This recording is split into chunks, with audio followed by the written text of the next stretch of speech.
Eu decidi deixar esse capítulo separado dos anteriores, embora seja o mesmo livro do Olavo, porque ele é um pouco mais comprido e ele define melhor o conceito de intuição intelectual que o autor trabalha e também a necessidade de metafísica ainda na filosofia. Se Kant afirma que a ciência metafísica é impossível por lhe faltar um objeto representável na intuição, é porque não meditou com suficiente profundidade a noção mesma de objeto.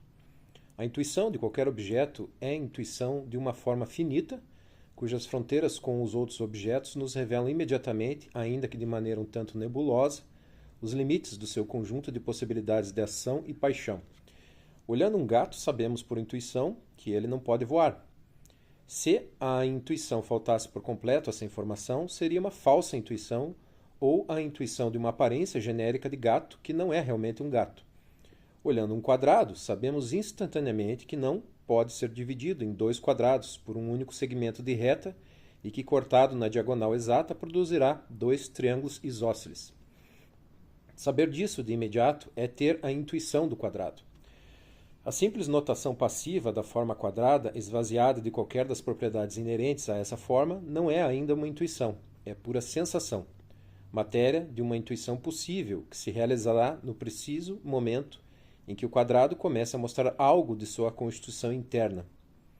A intuição não é, portanto, apenas a apreensão de uma forma estática, mas a intelecção de um sistema finito de possibilidades, a apreensão, por mais geral e vaga que seja de início, da fórmula algorítmica de um conjunto unitário e organizado de potências, cuja forma integral perfaz exatamente a identidade e a unidade do objeto de intuição.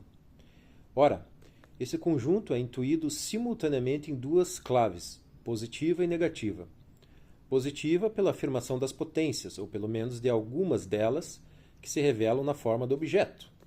Negativa pelos limites que distinguem essas potências de outras potências circundantes ou possíveis, ausentes no objeto, precisamente como no caso do gato, que é percebido instantaneamente como bicho caminhante e não voador.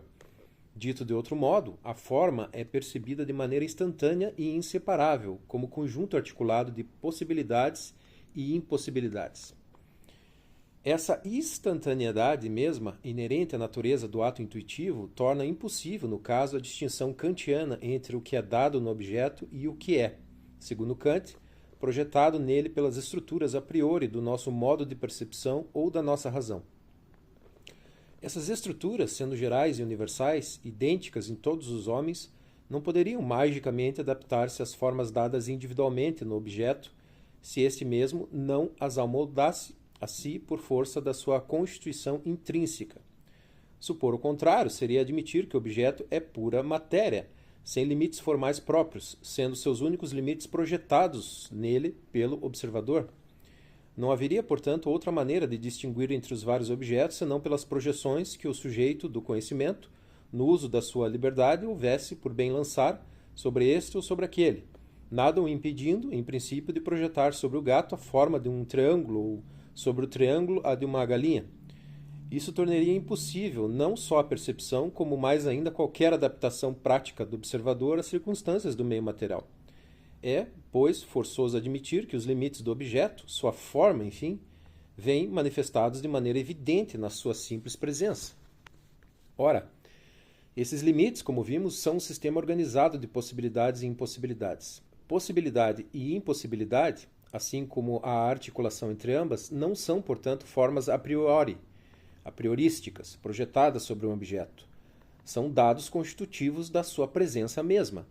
Intuir um objeto é inteligir instantaneamente na sua forma uma articulação determinada de possibilidades e impossibilidades.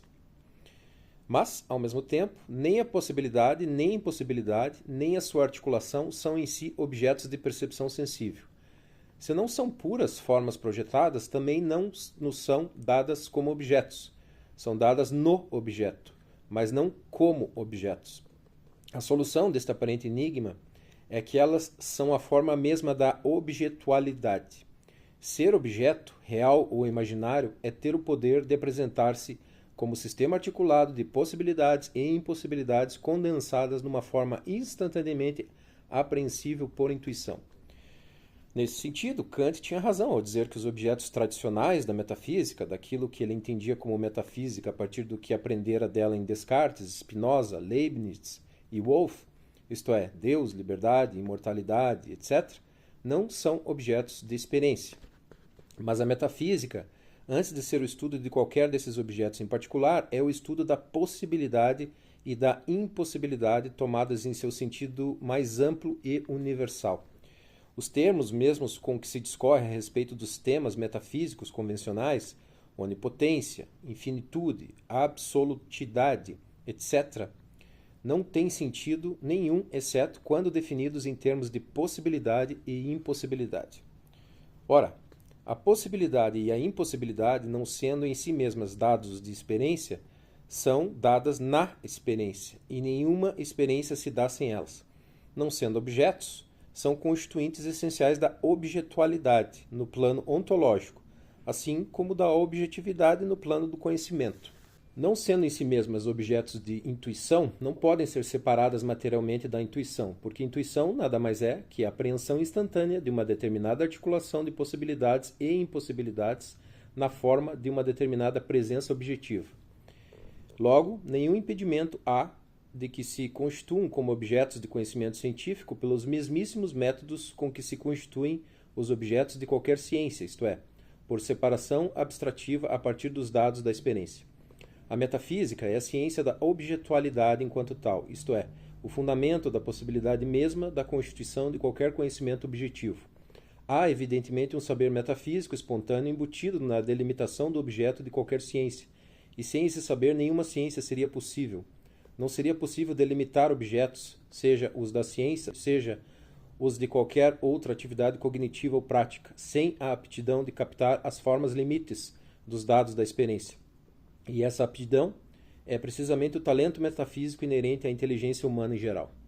O homem é o único animal que faz ciência porque é o único animal metafísico, o único animal capaz de objetividade, isto é, de apreensão da objetualidade dos objetos. Não vale nada contra essas constatações o argumento possível de que a possibilidade e a impossibilidade são apenas formas lógicas gerais, sem substantividade concreta. Ao contrário, é só na substantividade concreta que elas aparecem, e o seu aparecimento, como vimos, é ele próprio a substantividade concreta, a única substantividade concreta dos objetos de experiência, que sem ela não poderiam ser intuídos, isto é, apreendidos como presenças substantivas, e sim somente como formas vazias. A noção mesma de possibilidade e impossibilidade, compreendida como pura forma lógica, fora da realidade da experiência, é apenas uma das possibilidades que aprendemos instantaneamente na articulação concreta de possibilidade e impossibilidade que se apresenta na experiência. Dessa articulação, separamos abstrativamente as notas que a tornam real, e conservando em nossa mente o puro conceito abstrato de possibilidade e impossibilidade, passamos a tratá-lo em separado, como puro ente de razão. Essa separação abstrativa seria obviamente impossível sem a prévia apreensão de qualquer articulação concreta de possibilidade e impossibilidade num caso determinado, e, portanto, depende dela não só logicamente, como ontologicamente.